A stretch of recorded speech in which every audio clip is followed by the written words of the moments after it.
اور حضور نے منع کرنے کے بعد رفع الیدین کو کس قدر ناپسند کیا. حضور نے فرمایا کأنہا اذناب خیل شمس، گویا کہ وہ سرکش گھوڑوں کی دمیں ہیں. رسول اللہ صلی اللہ علیہ وسلم نے ارشاد فرمایا تم نماز میں ہاتھوں کو ایسے ہلاتے ہو جس طرح سرکش گھوڑا اپنی دموں کو ہلا رہا ہوتا ہے. حضور علیہ السلام نے آگے حکم ارشاد فرمایا اسکنوا فی الصلاۃ، نماز کے اندر سکونت اختیار کیا کرو، نماز کے اندر رفع الیدین نہ کیا کرو. یہ رسول اللہ صلی اللہ تعالی علیہ وسلم کا اپنا فرمان ہے، اور آقا کریم علیہ السلام اس چیز کو پسند نہیں فرمایا کرتے تھے کہ نماز کے اندر کوئی شخص بار بار ہاتھ اٹھائے اور اس کی عاجزی کے اندر، اس کے خشوع اور خضوع کے اندر کوئی فرق آئے. تو رسول اللہ صلی اللہ تعالی علیہ وسلم کے جو صحابہ تھے وہ بھی لوگوں کو رفع الیدین سے منع کیا کرتے تھے، رفع الیدین نماز کے لیے نہیں سکھاتے تھے، اور رسول اللہ صلی اللہ تعالی علیہ وسلم خود آپ آقا کریم علیہ السلام نے بھی اس چیز سے منع فرمایا ہے. اور اگلی بات، بار بار یہ واویلا کیا جاتا ہے، شور کیا جاتا ہے کہ حضرت عبداللہ ابن عمر رضی اللہ تعالیٰ عنہ نماز کے اندر رفع الیدین کیا کرتے تھے اور لوگوں کو سکھاتے تھے، اور یہاں تک کہ یہ بھی کہا جاتا ہے کہ حضرت سیدنا عبداللہ ابن عمر رضی اللہ تعالیٰ عنہ جو لوگ نماز میں رفع الیدین نہیں کرتے تھے ان کو کنکریاں مارتے تھے. اگرچہ یہ بات جھوٹی ہے لیکن آج ہم اس بات کو بھی ثابت کریں گے کہ حضرت سیدنا عبداللہ ابن عمر رضی اللہ تعالی عنہ کو جب لوگوں نے دیکھا کہ آپ نماز کے اندر رفع الیدین کرتے ہیں تو تابعین نے بھی اس بات پر حیرت کا اظہار کیا کہ یہ حضرت عبداللہ ابن عمر رضی اللہ تعالی عنہ نماز میں کیا کرتے ہیں. یہ دیکھیں، یہ مسند امام احمد بن حنبل جلد نمبر 4 ہے. حضرت سیدنا امام احمد بن حنبل رحمۃ اللہ تعالی حدیث پاک لے کر آئے عن محارب بن دثار، حضرت محارب بن دثار رحمۃ اللہ تعالی علیہ تابعی ہیں. یہ فرماتے ہیں رأیت ابن عمر، میں نے حضرت عبداللہ ابن عمر کو دیکھا، رفع یدیہ کلما رکع و کلما رفع رأسہ من الرکوع، جب رکوع میں جاتے تھے، رکوع سے آتے تھے تو رفع الیدین کرتے تھے. تو اب ایک تابعی ہیں جس نے دیگر صحابہ کرام کے پیچھے بھی نمازیں پڑھی ہیں اور حضرت عبداللہ ابن عمر کو وہ عجیب حالت میں دیکھ رہے ہیں،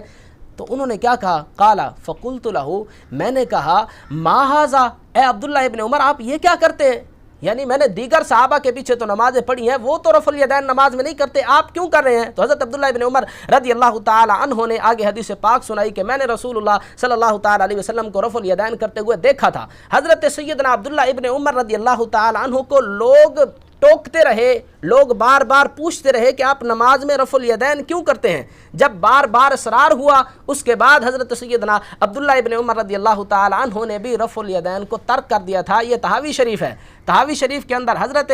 عبداللہ ابن عمر رضی اللہ تعالیٰ عنہ کے شاگرد حضرت مجاہد رحمۃ اللہ تعالی علیہ، یہ معتبر تابعین میں سے ہیں. یہ کیا فرماتے ہیں؟ حدیث نمبر 1323 ہے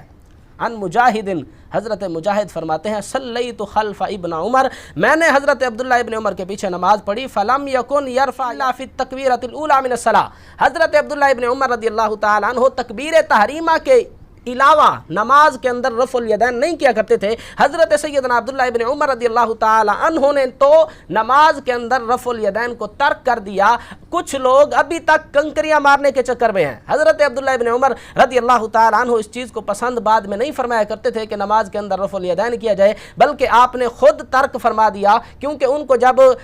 واضح دلائل کے اندر اور کثیر دلائل کے اندر یہ بات معلوم ہو گئی کہ رسول اللہ صلی اللہ علیہ وسلم زندگی مبارک کے شروع میں رفع الیدین فرماتے تھے اور بعد میں آپ نے ترک کر دیا، تو حضرت سیدنا عبداللہ ابن عمر رضی اللہ تعالی عنہ نے بھی ترک کر دیا. اور ایک اور بات بھی یاد رکھیں، اصول حدیث کا ایک قاعدہ ہے کہ راوی کا عمل اپنے قول کے جب خلاف ہو تو عمل کو ترجیح ہوتی ہے. حضرت عبداللہ ابن عمر رضی اللہ تعالی عنہ سے یقیناً روایات مروی ہیں کہ وہ رکوع میں جاتے ہوئے، رکوع سے واپس آتے ہوئے، اسی طرح سجدے میں جاتے ہوئے، سجدے سے اٹھتے ہوئے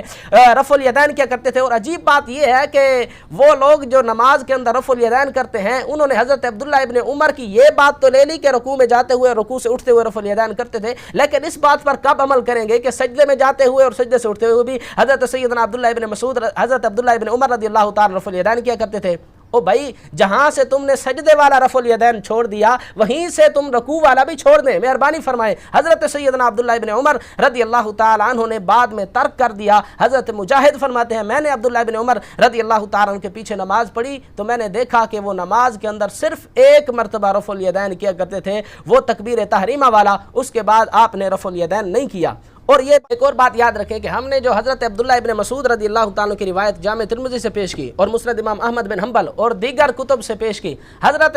عبداللہ ابن مسعود رضی اللہ تعالیٰ عنہ کی یہی روایت حضرت ابراہیم نخعی رحمۃ اللہ تعالیٰ علیہ کس قدر بیان فرمایا کرتے تھے. دیکھیں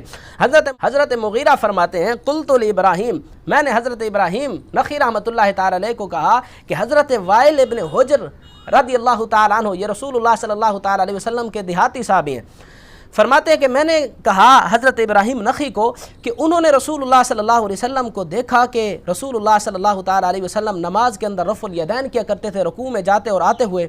جب میں نے یہ بات حضرت ابراہیم نخعی رحمۃ اللہ تعالیٰ علیہ کو کی تو حضرت ابراہیم نخعی رحمۃ اللہ تعالیٰ نے خوبصورت جواب دیا. آپ نے ارشاد فقالا ان کان وائل رآہ مرۃ یفعل ذلک، اگر وائل بن حجر رحمۃ اللہ رضی اللہ تعالیٰ عنہ نے رسول اللہ صلی اللہ تعالیٰ علیہ وسلم کو ایک مرتبہ دیکھا ہے کہ رسول اللہ صلی اللہ علیہ وسلم نماز میں رفع الیدین کرتے ہیں، فقد رآہ عبداللہ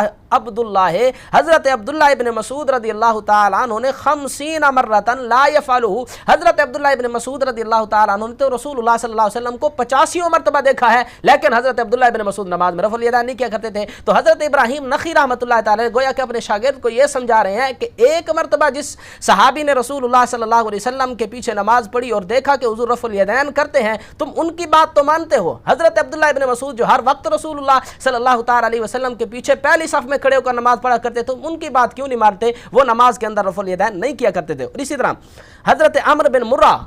یہ بھی طحاوی شریف کے اندر حدیث پاک موجود ہے، حضرت سیدنا عمرو بن مرہ رضی اللہ تعالیٰ عنہ یہ تابعی ہیں، حدیث نمبر 1319 ہے. فرماتے ہیں کہ میں ایک مسجد میں گیا، میں نے دیکھا کہ علقمہ بن وائل، حضرت وائل بن حجر رضی اللہ تعالیٰ عنہ کے صاحبزادے علقمہ بن وائل، وہ کیا کر رہے ہیں؟ یحدث عن ابیہ، اپنے باپ سے روایت کرتے ہیں اور کہتے ہیں کہ بے شک رسول اللہ صلی اللہ تعالیٰ علیہ وسلم رکوع میں جاتے ہوئے اور رکوع سے واپس تشریف لاتے ہوئے رفع الیدین کیا کرتے تھے. جب یہی بات حضرت عمرو بن مرہ نے حضرت سیدنا ابراہیم نخعی رحمۃ اللہ تعالیٰ علیہ کو بتائی، فغاضبا، تو وہ جلال میں آ گئے. انہوں نے پھر وہی بات ارشاد فرمائی، آپ نے فرمایا قالا رآہ ہوا ولم یراہ ابن مسعود ولا صحابہ. حضرت ابراہیم نخعی رحمۃ اللہ تعالیٰ نے فرمایا کہ حضرت وائل بن حجر نے حضور کو دیکھا ہے اور حضرت عبداللہ بن مسعود اور حضرت عبداللہ بن مسعود کے ساتھیوں نے نہیں دیکھا تھا. یعنی حضرت وائل بن حجر تو ایک مرتبہ یا 2-4 مرتبہ رسول اللہ صلی اللہ تعالیٰ علیہ وسلم کی بارگاہ میں وہ حاضر ہوئے اور انہوں نے دیکھا کہ حضور رفع الیدین کر رہے ہیں. اور حضرت عبداللہ بن مسعود رضی اللہ تعالیٰ تو ہر وقت حضور کے ساتھ رہتے تھے، اور حضرت عبداللہ بن مسعود کے جو ساتھی فقیہ صحابہ تھے وہ بھی رسول اللہ صلی اللہ تعالیٰ علیہ وسلم کی معیت میں صبح و شام نمازیں پڑھا کرتے تھے، وہ رفع الیدین کیوں نہیں کرتے تھے؟ تو حضرت ابراہیم نخعی رحمۃ اللہ تعالیٰ اس پر غضبناک ہوئے. تو یاد رکھے تابعین ہوں یا صحابہ کرام ہوں، وہ رفع الیدین کو پسند نہیں کیا کرتے تھے، بلکہ ان کا عمل یہی تھا کہ رسول اللہ صلی اللہ تعالیٰ علیہ وسلم کی جو نماز مبارک تھی وہ حضور علیہ الصلوۃ والسلام نماز کے اندر رفع الیدین نہیں فرمایا کرتے تھے، کیونکہ اسی کے اندر زیادہ عاجزی اور خشوع اور خضوع ہے. یہاں پر ایک حضرت سیدنا عمر بن خطاب رضی اللہ تعالیٰ عنہ فارق حق و باطل اور جن کے سائے سے شیطان بھی بھاگتا ہے، وہ ان کا عمل طرز عمل یہاں پر طحاوی شریف کے اندر موجود ہے. حدیث نمبر 1329 ہے. حضرت اسود فرماتے ہیں قال رأیت عمر بن الخطاب، میں نے حضرت عمر بن خطاب رضی اللہ تعالیٰ عنہ کو دیکھا، یرفع یدیہ فی اول تکبیرۃ ثم لا یعود. حضرت عمر بن خطاب رضی اللہ تعالیٰ عنہ نماز کے اندر صرف تکبیرۃ الافتتاح، یعنی وہ تکبیر تحریمہ جو نماز کو شروع کرتے وقت اس میں ہاتھ اٹھائے جاتے ہیں، حضرت سیدنا عمر بن خطاب رضی اللہ تعالیٰ عنہ صرف تکبیر تحریمہ کے اندر ہاتھ اٹھاتے تھے، اس کے علاوہ نماز کے اندر آپ ہاتھ نہیں اٹھاتے تھے، رفع الیدین نہیں فرماتے تھے. تو اس بات سے یہ تمام دلائل سے آج ثابت ہو گیا کہ نماز کے اندر رفع الیدین کرنا یہ سنت متروکہ ہے، خلاف سنت ہے، مکروہ ہے. وہی نماز قابل قبول ہے، اسی نماز پر زیادہ اجر و ثواب ملے گا جو رسول اللہ صلی اللہ تعالیٰ علیہ وسلم جیسی نماز ہوگی. اور وہ نماز حضرت سیدنا عبداللہ ابن مسعود رضی اللہ تعالیٰ لوگوں کو سکھایا کرتے تھے، الا اصلی بکم صلاۃ رسول اللہ صلی اللہ تعالیٰ علیہ وسلم، کیا میں تمہیں رسول اللہ صلی اللہ علیہ وسلم والی نماز نہ سکھاؤں؟ یہ فرما کر جب نماز سکھاتے تھے تو رفع الیدین رکوع اور سجود والا آپ نہیں فرماتے تھے. اور حضرت عبداللہ ابن مسعود کے بارے میں میرے آقا رسول اللہ صلی اللہ علیہ وسلم نے ارشاد فرمایا کنیف مولی علما، ایسا گھر ہے جو علم سے بھرا ہوا ہے. دعا ہے کہ رب تعالی ہم سب کو وہ نماز پڑھنے کی توفیق عطا فرمائے جو رسول اللہ صلی اللہ تعالی علیہ وسلم خود زندگی مبارک کے اندر پڑھا کرتے تھے اور صحابہ کرام کو پڑھنے کا حکم دیا کرتے تھے.